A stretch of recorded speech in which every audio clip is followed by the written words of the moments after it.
So it died, or it almost died. It's running on one cylinder, and I think it's one of these coils right in here. I think. I have another one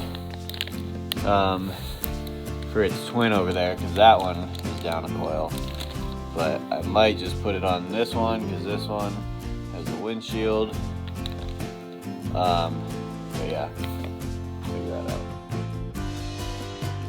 So right here, I went ahead and replaced that coil. It only took me about 5 minutes, but then I got going down the road again and it was doing the same thing, so I think I replaced the wrong one. So I ended up just warming up my truck, and it was better because then I could bring the dogs anyway. The first tree I come to, this is still on the county road though. We'll see what else we got. I think the dirt and ground should be frozen enough. I'm just gonna click this into 4 and go through these drifts. We'll see. I'm not gonna go all the way to the top, but we'll see what we got here. Ooh, that's a big drift. Like a foot and a half. See, we can just kind of crawl right through it here.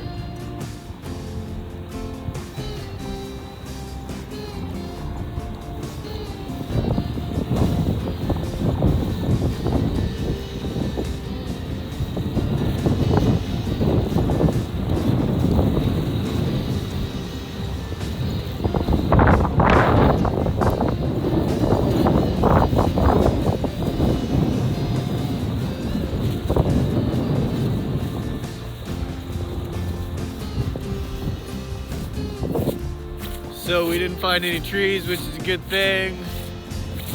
And I think just for security reasons, I'm gonna bring the four-wheeler up here and park it kind of up here, more out of sight.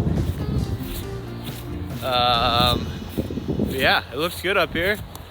See what the dogs are doing.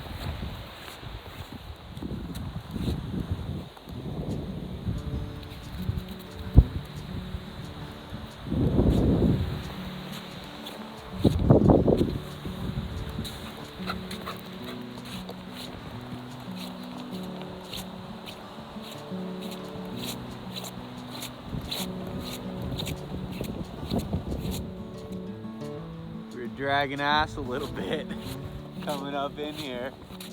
Let's get a little drift.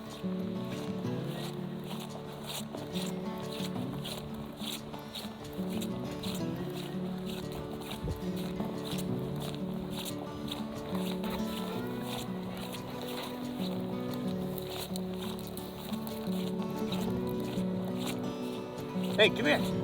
Come here, puppy. Oh.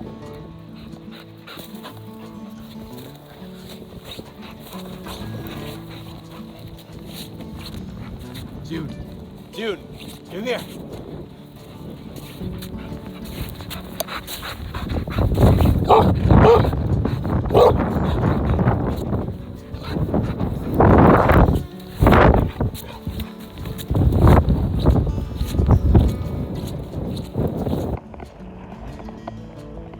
This thing is buried. All drifted in. Hopefully she starts. We'll see. I was bragging about it the other day on camera. Let's see if it starts today.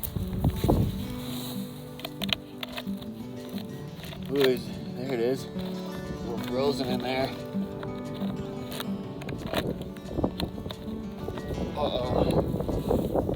Let me get it unfroze. Got it unfroze. It's actually just really quick. I just had to put my back into it. See. Oh, yeah, like a champ, as always. Jed's ready to go. Good boy, Jed. Bigger boy. June's a little scared of the four-wheeler.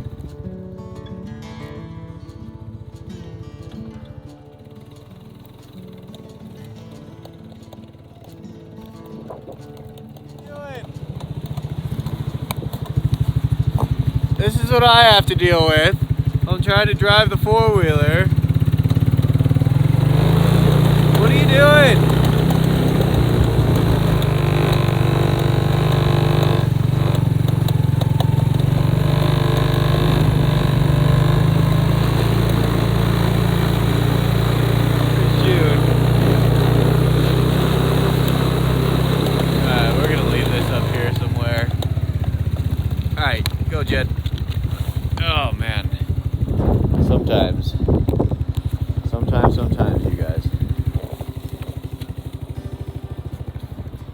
Give everyone a little view of our property here. This is from the top, that drainage back there. That's an awesome view when you can see up it. But let's do a little pano here so people can kind of see what we got going on.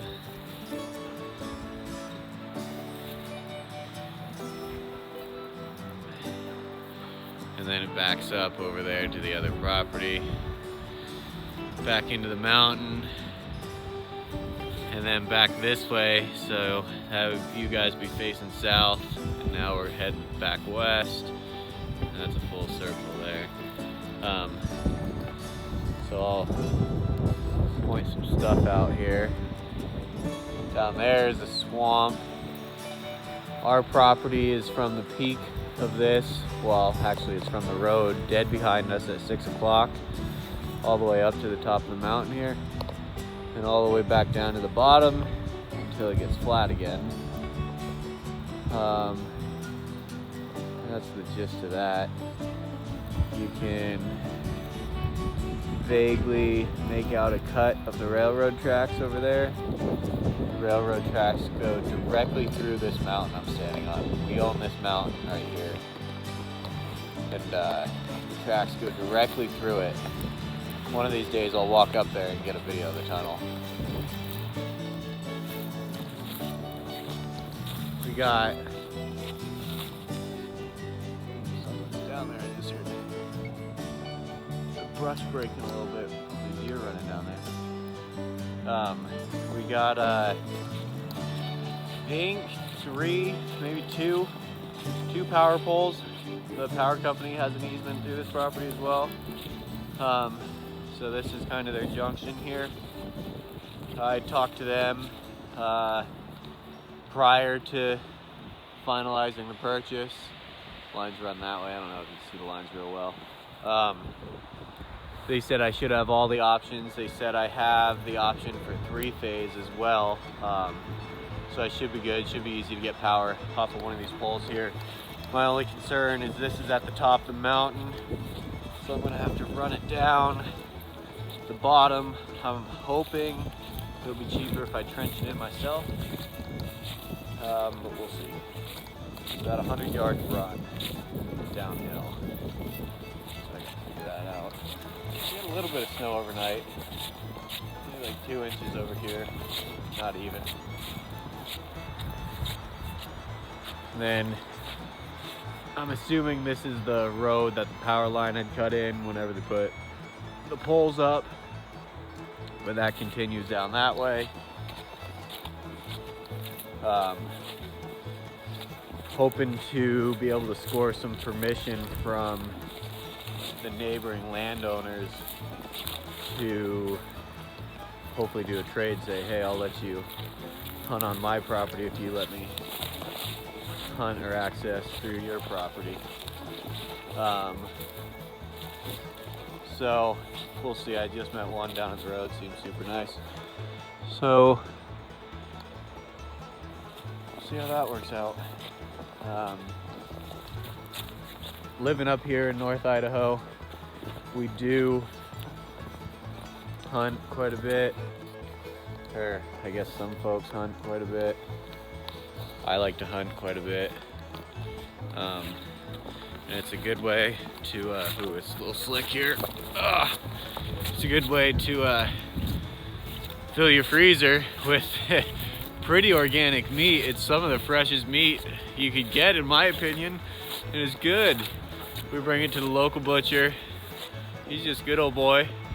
He'll chop it up for us and put it in his Smokies, which is basically a sausage, fat hot dog, and put a little cheese in there and jalapeno, and it's good stuff. And then I choose archery hunt for elk and muzzleloader season. I don't hunt rifle season for elk. So yeah, we got all sorts of stuff up here, and we'll get videos of all that. I mean, obviously season's close now. It's going into March. Hunting season's all in the fall, for those of you that don't know. But the spring is fishing season, so we got fishing season coming up. But I just wanted to come out here and check and see. I can't believe I haven't had a tree down. The wind was howling last night. They said there was gusts up to 40. I think it was more than that. It was freaking ripping. My buddy, maybe I'll try to put some pictures up of that. My buddy had a tree come down on his place, barely missed his truck, just barely missed his truck, but had a tree come down there.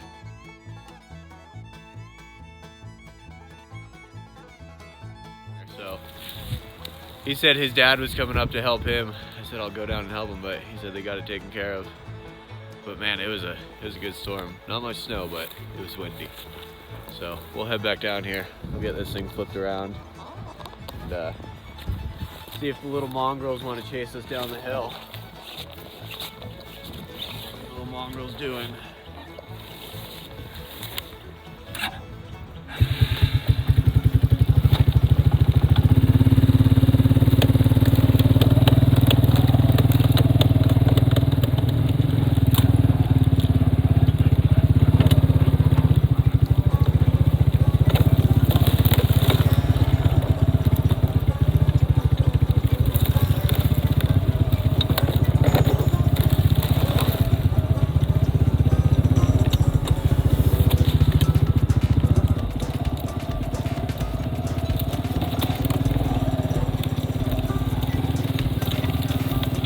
Nuts.